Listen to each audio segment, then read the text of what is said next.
Spending her last $3 on a stale turkey sandwich seemed like just another pathetic moment in 22-year-old Anna's life. She couldn't have known that this simple, desperate purchase in the unforgiving streets of Hell's Kitchen would earn her the terrifying and inescapable obsession of New York's most ruthless crime boss. The neon sign of Pete's all-night diner flickered with a depressing buzz, casting a sickly red glow over the wet pavement of 9th Avenue. It was 2:15 a.m. on a freezing Tuesday in November. Anna Jenkins pushed through the glass doors, the cold wind immediately biting through her threadbare wool coat. She had just finished a grueling 14-hour double shift, her feet aching with a dull, throbbing rhythm that matched the pounding in her temples. In her pocket sat exactly $3.42. It was the entirety of her tips for the night, a cruel joke after dealing with drunk tourists and angry locals. Her bank account was overdrawn, her rent was 2 weeks late, and her younger sister Chloe needed an inhaler refill by Friday. Before leaving the diner, Anna had purchased a day-old turkey and cheese sandwich from Pete, wrapped tightly in cling film, along with a bruised apple. It was meant to be her dinner and tomorrow's breakfast. Her stomach let out a hollow, painful growl as she walked down the deserted street, clutching the plastic bag to her chest like a lifeline. She turned down the narrow alleyway between 44th and 45th Street, a shortcut to her cramped walk-up apartment. The alley smelled of rotting cardboard stale beer and the sharp, unmistakable metallic tang of copper. Anna froze. The copper smell was fresh blood. A low, wet groan echoed from the shadows behind a rusted industrial dumpster. Anna's instincts, honed by 2 years of nursing school at NYU before the money ran out, screamed at her to run. This was Hell's Kitchen. You didn't investigate noises in the dark unless you wanted to become a chalk outline. But a second groan, weaker this time, rooted her to the spot. It sounded like a dying animal. Cautiously, she took a step forward, her cheap sneakers squelching in the puddles. "Don't take another step." The voice was a jagged rasp, laced with agony, but commanding an unnatural authority. Anna gasped. Slumped against the brick wall was a man. Even in the dim light, she could tell he didn't belong in this gutter. He was wearing a bespoke charcoal suit that probably cost more than her college tuition, but the pristine fabric was ruined. His white dress shirt was soaked in a massive, spreading stain of dark crimson just below his ribs. In his right hand, trembling but deadly steady, was a suppressed matte black pistol aimed directly at her chest. I just wanted to help," Anna stammered, raising her hands, the plastic bag dangling from her wrist. "Walk away," the man ordered, his jaw clenched tight. "You didn't see anything. Walk." He tried to shift his weight, but the movement caused a sharp hiss to escape his lips. His head lolled back against the brickwork, the pistol dropping slightly. His face was pale, almost translucent in the moonlight, slick with a cold sweat. He was going into hypovolemic shock. Anna looked at the gun, then at his wound. Common sense begged her to flee, but the nurse inside her overrode the fear. "You're bleeding out," she said, her voice shaking but resolute. "If that bullet nicked your liver, you have maybe 20 minutes before your heart stops." Before he could raise the weapon again, Anna dropped to her knees beside him. Up close, the man was terrifyingly handsome, sharp jawline, raven black hair plastered to his forehead, and eyes as cold and dark as the Atlantic Ocean. "Touch me and I'll kill you," he whispered, but his eyes were losing their focus. "Shut up," Anna muttered, surprising herself. She unbuttoned her coat and violently ripped the heavy cotton apron she was still wearing underneath. "I'm going to apply pressure. It's going to hurt." She pressed the wadded fabric hard against his abdomen. The man violently seized a guttural roar trapped in his throat as his free hand shot out, gripping Anna's wrist with bone-crushing force. He glared at her, breathing heavily, but she didn't flinch. She leaned her weight into her hands, stemming the arterial flow. Minutes stretched into an eternity. The rain soaked them both. Anna's knees were numb, her hands stained crimson. "Why are you doing this?" He breathed, his grip on her wrist slowly loosening. "Because nobody deserves to die next to a dumpster," Anna replied softly. She looked at his pale lips. "You're shivering. Your blood pressure is dropping, and your blood sugar is crashing from the trauma." With one hand maintaining pressure, she reached over and tore open the plastic bag with her teeth. She pulled out the stale turkey sandwich and ripped the cling film away. "Eat this," she commanded, holding half the sandwich to his mouth. He stared at it, then at her, a flicker of dark amusement crossing his pain-stricken face. "Are you feeding me? Carbohydrates and protein. You need energy to keep your heart pumping until your people get here. I assume you have people coming." "They're coming," he confirmed quietly. He took a slow, agonizing bite of the sandwich. It was dry and tasteless, but he forced it down. Anna watched his Adam's apple bob as he swallowed, realizing in a surreal daze that she was feeding her only meal to an armed, bleeding stranger in an alleyway. After he finished the half, he looked at her with an unreadable expression. "What's your name?" "You don't need to know that," Anna said quickly. She heard the distinct squeal of tires turning onto 9th Avenue. Heavy engines, multiple vehicles. "Your ride is here." She grabbed his hand, large, calloused and freezing, and pressed it against the blood-soaked apron on his stomach. "Keep holding this. Don't let go." Anna stood up, stumbling back a step. She looked at her bloodied hands, panic finally setting in. She had touched a mobster. She had left her fingerprints on his clothes. "Wait," he called out, his voice slightly stronger now, but Anna didn't wait. She turned and sprinted down the alley, disappearing into the labyrinth of the city, just as the high beams of 3 black SUVs swept into the narrow brick corridor. 3 weeks had passed since the night in the alley. Anna scrubbed her hands raw every night, but in her dreams she could still smell the copper. She had scoured the local newspapers and online obituaries, expecting to see a headline about a murdered gang boss in Hell's Kitchen, but there was nothing. Total silence. The city had swallowed the bleeding man whole, just as it swallowed everyone else. However, Anna soon had much bigger problems than the ghost of an alleyway stranger. It was a Tuesday evening. Anna was in her small apartment, helping 8-year-old Chloe with her math homework at the battered kitchen table. The radiators hissed weakly, failing to fight off the December chill. Suddenly, a thunderous pounding shook the front door. Before Anna could even stand, the flimsy deadbolt gave way with a splintering crack. The door flew open, hitting the drywall with a violent bang. Chloe screamed, covering her ears. 4 men stepped into the small living room. They weren't cops. They wore cheap leather jackets, smelled of stale tobacco, and carried themselves with the heavy, blunt menace of street-level enforcers.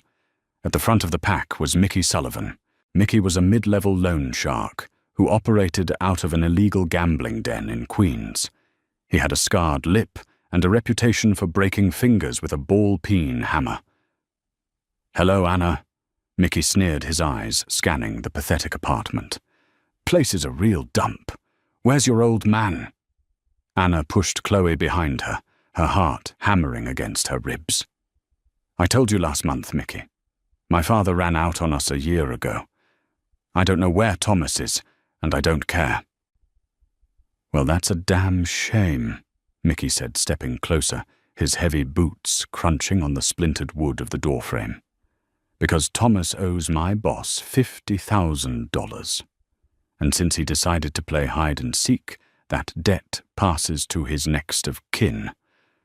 That's you, sweetheart? I don't have $50,000. I don't even have $50. Anna shouted, her voice trembling. Leave us alone. Mickey sighed, a cruel smile twisting his scarred lip. He gestured to his men. Grab the kid. No! Anna lunged forward as two men grabbed her arms, pinning her back against the kitchen counter. A third man grabbed Chloe, lifting the screaming child into the air. Let her go! Anna sobbed, struggling wildly against her captors. You're going to come work for us, Anna, Mickey said, stepping into her personal space, his foul breath making her stomach churn. We got a few underground clubs. You're a pretty girl. You'll work off your daddy's debt on your back. The kid goes to a foster home. Unless you can write me a check right now. Anna spat in his face. Mickey wiped the saliva from his cheek, his eyes going dead. He raised his hand, balling it into a massive fist to strike her. Anna squeezed her eyes shut, bracing for the bone-shattering impact. But the blow never came. Instead, a chilling, perfectly calm voice echoed from the broken doorway. Put your hands on her, Mickey, and I'll make sure you spend the rest of your short life begging for a bullet. The temperature in the room seemed to drop 10 degrees. Mickey froze. The thugs holding Anna stiffened their eyes, darting to the doorway.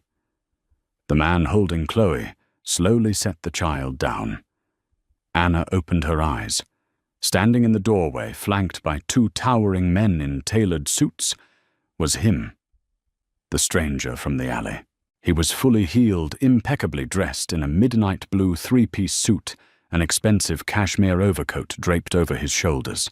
His dark hair was perfectly styled, and he leaned casually against a silver-tipped walking cane. He radiated absolute power control and a terrifying lethal grace. Mickey Sullivan swallowed hard, all the color draining from his face. Mr. Moretti, I didn't know you had business in this part of town. Moretti. Anna's blood ran cold. Emmanuel Moretti, the undisputed head of the Moretti crime syndicate.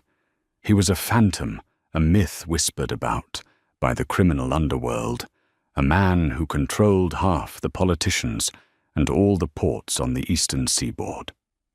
I have business wherever I please. Mickey, Emmanuel said softly, stepping into the apartment. His dark abyssal eyes flicked to Anna, lingering on her for a fraction of a second, before locking on to the loan shark. And my current business is wondering why you are trespassing in Miss Jenkins's home. Her father, Thomas, he owes our crew 50 grand. Mickey stammered, taking a step back. We're just collecting. Thomas Jenkins is dead, Emmanuel stated smoothly. He was found in the East River 2 days ago. Shot in the back of the head. Did you know that? Anna gasped, her hand flying to her mouth. Even though her father had abandoned them, the finality of the news hit her like a physical blow. No, sir, Mickey said, shaking his head rapidly. I swear. Emmanuel took a slow, deliberate step toward Mickey. And since he is dead, his debt is null and void. Yet here you are, terrifying a young woman and a child. Before Mickey could formulate an apology, Emmanuel moved with terrifying speed. He swung the heavy silver-tipped cane upward, cracking it brutally across Mickey's kneecap. A sickening snap echoed through the room. Mickey shrieked, collapsing to the floor in a pathetic heap. The 3 other thugs raised their hands instantly in surrender, backing away. Emmanuel's men didn't even draw their weapons. They just watched with bored indifference. Take this trash out of my sight, Emmanuel commanded without looking back. If I see any of you in Hell's Kitchen again, you won't leave breathing. The thugs scrambled to drag a whimpering Mickey out the door, vanishing down the stairwell as fast as their legs could carry them. Silence descended upon the tiny apartment, broken only by Chloe's quiet crying. Anna rushed to her sister, pulling her into a desperate hug.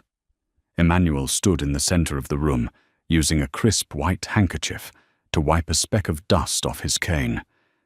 He looked completely out of place in her shabby living room. He looked like a king standing in a hovel. "You look better," Anna whispered, finding her voice. Emmanuel's lips curved into a faint, dangerous smirk. "And you look just as exhausted as the night you gave me half a turkey sandwich. You knew who I was. It took my men exactly 4 hours to trace you." "Anna Jenkins," Emmanuel said, taking a step closer. The scent of expensive cologne and danger rolled off him. "You dropped your diner receipt in the alley. It had the last 4 digits of your debit card on it." Anna stood up, keeping Chloe behind her. "You paid me back. You saved us from Mickey. Thank you. Now please leave." Emmanuel chuckled a dark, velvety sound that sent a shiver down her spine. "I didn't come here to save you, Anna. I came here to claim you." Anna's heart stopped. "What?" Emmanuel's eyes turned hard, stripping away the brief warmth. "I owe you my life. That is an undeniable fact. But do you know why I was bleeding out in that alleyway 3 weeks ago?" Anna shook her head, terrified by the shift in his demeanor. "Because of your father," Emmanuel said coldly. "Thomas Jenkins didn't just owe Mickey Sullivan money. He owed a massive gambling debt to the Romano family. To pay it off, he sold me out. He gave them the location of my private meeting that night. He set the ambush that put a bullet in my stomach." Anna felt the room spin. "No. My father was a coward, but he wouldn't—" "He did," Emmanuel interrupted, stepping into her personal space, his towering frame casting a shadow over her. He reached out his warm, calloused fingers, gently but firmly, tilting her chin up so she had to look him in the eyes. "Your father tried to kill me, Anna, but you saved me. The universe demands balance. Blood for blood." "You said he's dead," Anna whispered, tears of fear welling in her eyes. "His debt is paid.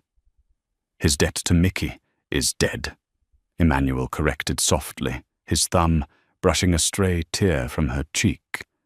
"His debt to me is monumental, and since you are his blood, that debt is now yours." "What do you want from me?" she breathed. Emmanuel leaned in his lips, hovering inches from her ear. "Everything. Pack a bag for you and the child. You don't live here anymore. You belong to me now." The Moretti estate on the north shore of Long Island looked more like a fortress than a home. It was a sprawling, neoclassical mansion of grey stone and black iron, surrounded by a double layer of high gates and acres of dense woods.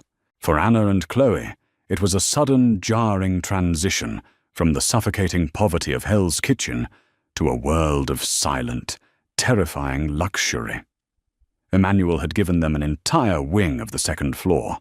Chloe had a bedroom filled with plush toys, a canopy bed, and a private tutor who arrived every morning at 9. The little girl, insulated by her youth, saw it as a fairy tale. Anna saw it for exactly what it was, a beautifully decorated cage. She sat at the edge of her massive king-sized bed, staring out the arched windows at the grey Atlantic waves crashing against the cliffs below. It had been 2 weeks since Emmanuel had dragged them from their apartment. In that time, she had only seen him at dinner. Every night at precisely 8 p.m., a silent, unsmiling maid named Rosemary would bring Anna a stunning designer dress. Every night, Anna was expected to walk down the grand spiral staircase to the formal dining room, where Emmanuel sat at the head of a mahogany table long enough to host a Senate hearing. He didn't touch her. He didn't lock her in a cellar. Instead, he subjected her to a psychological warfare of absolute civility. He asked about Chloe's studies, commented on the wine, and spoke to her with the polite deference of a gentleman courting a lady. But beneath it all lay the immutable truth. If she tried to leave, the guards at the perimeter gates would stop her. If she ran, he would find her. The heavy oak door to her bedroom clicked open without a knock. Anna braced herself, expecting Rosemary, but it was Emmanuel who stepped inside. He had discarded his suit jacket, his crisp white shirt sleeves rolled up to his forearms, exposing the dark, intricate tattoos of vines and thorns that crawled up his wrists. "You didn't touch your lunch," Emmanuel said, his deep voice cutting through the silence of the room. He walked over to the velvet armchair opposite her bed and sat down, crossing one leg over the other. "I'm not hungry," Anna replied, refusing to look at him. "I'm not an animal in a zoo, Emmanuel. You can't just throw food at me and expect me to be happy." "You fed me when I was starving," he noted calmly. "I am simply returning the favor at a much higher quality." Anna finally snapped her gaze to him. "Why am I here, truly? You have thousands of people who can cook for you, clean for you, or whatever else it is you want. If my father is dead and you wanted revenge, you should have just left us to Mickey Sullivan. Why keep us here?" Emmanuel leaned forward, his dark eyes locking onto hers with an intensity that made her breath catch. "Because you are the only authentic thing in my world, Anna. Everyone in my life wants something from me. They want my money, my power, or my death. But you looked at a bleeding, armed monster in a gutter, gave him your last meal, and asked for nothing in return. I am a superstitious man. The men in my family do not let go of their good luck charms." "I am not a charm," Anna yelled, standing up. "I am a human being. I have a life. I had a career I was trying to build. A career as a waitress, making $12 an hour while your sister suffocates because you can't afford her medicine." Emmanuel's voice remained dangerously soft, but the words cut deep. "Your old life was killing you, Anna. I simply accelerated the ending." Before Anna could fire back an angry response, the heavy wooden doors of the mansion's front entrance slammed open downstairs. The echo traveled up the grand stairwell, followed by the urgent, frantic shouting of men. Emmanuel's demeanor changed instantly. The casual, relaxed posture vanished, replaced by the rigid, lethal tension of a predator sensing a threat. He stood up, his hand automatically, reaching into his waistband for his firearm. A sharp knock rattled Anna's door. It was Dominic Emmanuel's trusted underboss and lifelong friend. Dominic's face was pale, his tie slightly askew. "Boss," Dominic said, breathing heavily. "We have a problem, a big one. The Romano family. They just hit our warehouse in Brooklyn. But that's not all. There's someone downstairs you need to see, someone who shouldn't be alive." Emmanuel flicked a glance at Anna, a silent warning to stay put before striding out of the room. Anna's heart pounded. The Romano family, the people her father had supposedly sold Emmanuel out to. Curiosity and fear warred within her, but the sheer panic in Dominic's voice made her move. Waiting until the men's footsteps faded down the hall, she slipped out of her room and crept down the long carpeted corridor, peering over the gilded balustrade of the grand staircase. Down in the marble foyer, standing between two heavily armed Moretti guards, was a man covered in dirt and dried blood. He was shivering. His clothes tattered his face, bruised beyond recognition. Anna gasped, pressing her hands over her mouth to stifle the scream. It was Thomas Jenkins. Her father. "You told me he was dead." Anna's scream tore through the cavernous marble foyer.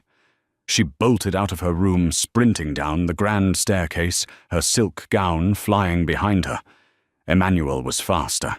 He lunged his thick arm, wrapping around her waist, stopping her dead, before she could reach the battered, bleeding man, kneeling on the floor. "Let me go! He's my father!" Anna sobbed, thrashing against Emmanuel's unyielding chest. Thomas Jenkins lifted his head, His face was a horrific mess of swollen purple flesh and crusted blood. "Anna, oh God, what are you doing here?" "I could ask you the same thing, Thomas," Emmanuel rumbled. His voice was a deadly vibrating baritone that sucked the oxygen from the room. He shot a freezing glare at his underboss. "Explain, Dominic." Dominic shifted uneasily. "The Romanos faked the execution, boss. Dumped a John Doe with Thomas's ID in the river. They've been keeping him chained in a Queen's basement for 3 weeks. "Why?" The single word from Emmanuel was a physical threat. "Because I didn't sell you out," Thomas cried, his voice breaking. He slumped forward, coughing violently. "I swear on my life, Emmanuel. Yes, I owed them 50 grand. They threatened to butcher Anna and Chloe if I didn't give them your roots. But I lied. I gave them a decoy address, an empty warehouse on 33rd Street. The foyer fell deathly silent. Emmanuel's grip on Anna tightened. "If you gave them a decoy, Thomas, how did the Romano hit squad know I would be bleeding out in that alley on 9th Avenue because they already had a rat inside your crew?" Thomas wept, his shoulders shaking. "They used my gambling debt to frame me. They knew your exact route because someone at your own table told them. They threw me out of a van at your gates tonight, so you'd kill me and never look for the real traitor." Anna felt a violent tremor rock Emmanuel's massive body. He slowly released her, his polished shoes clicking against the marble as he approached Thomas. "Dominic," Emmanuel said, his tone entirely hollow. "Who knew my route that night?" "Only 3 men, boss. You, me, and Christopher." Christopher, Emmanuel's younger cousin, the boy he had raised, protected, and treated as a brother for 15 years. At that exact moment, the heavy mahogany study doors swung open. Christopher strolled out, swirling a glass of expensive bourbon.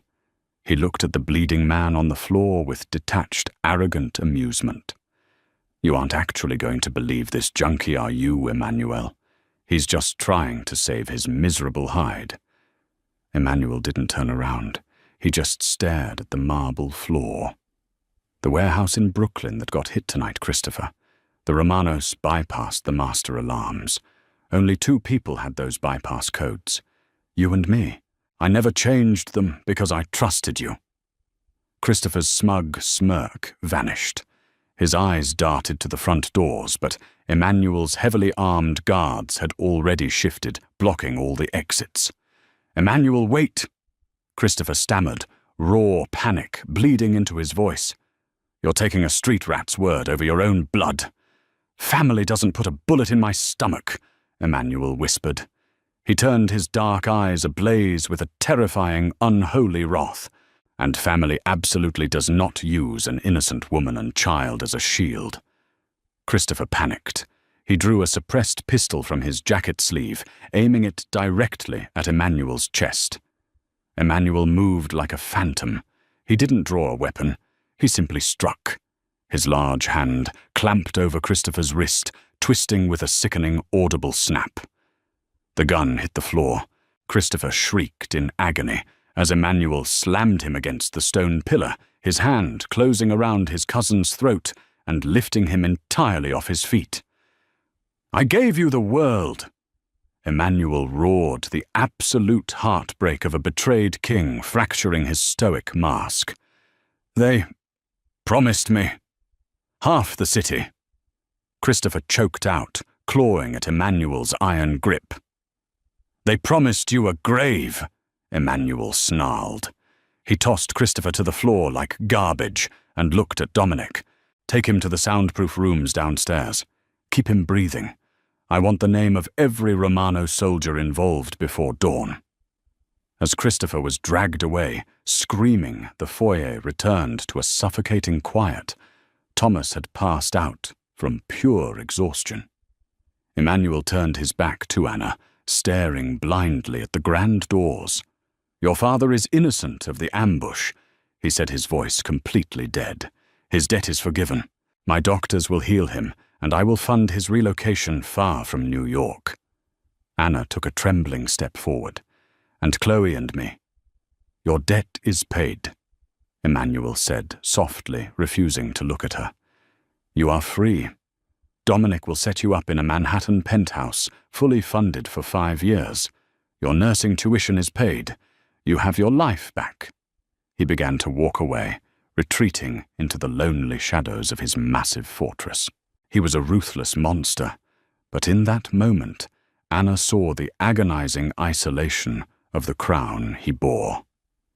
The winter wind howled through the open doors, offering her the exact freedom she had prayed for. She could leave the blood, the mafia, and the terror behind. But looking at his retreating silhouette, Anna realized the terrifying truth. She didn't want a normal life anymore. This dangerous man had given her fierce protection and a dark, absolute devotion she desperately craved. "Emmanuel," she called out. The crime boss froze. Anna stepped over the blood-stained marble, leaving her past behind. "I'm not leaving. Chloe loves her tutor. And I still haven't finished making you dinner." Emmanuel turned the impenetrable mask, shattering, to reveal the fiercely protective man underneath. He closed the distance, his large hands gently cupping her face. "If you stay, Anna," he whispered, his dark eyes swirling with possessive heat, "there is no walking away. You belong to the shadows now." "I know," Anna breathed, wrapping her arms around his waist and leaning into his touch. "But at least I'll never be hungry again." What a breathtaking journey of loyalty, betrayal, and unexpected love. Anna thought she was just doing a good deed, but destiny had a completely different plan for her life. If Emmanuel and Anna's thrilling, dangerous story kept you on the edge of your seat, please smash that like button, share this video with your fellow romance lovers, and subscribe to our channel right now. Don't forget to hit the notification bell so you never miss another dramatic tale. See you in the next story.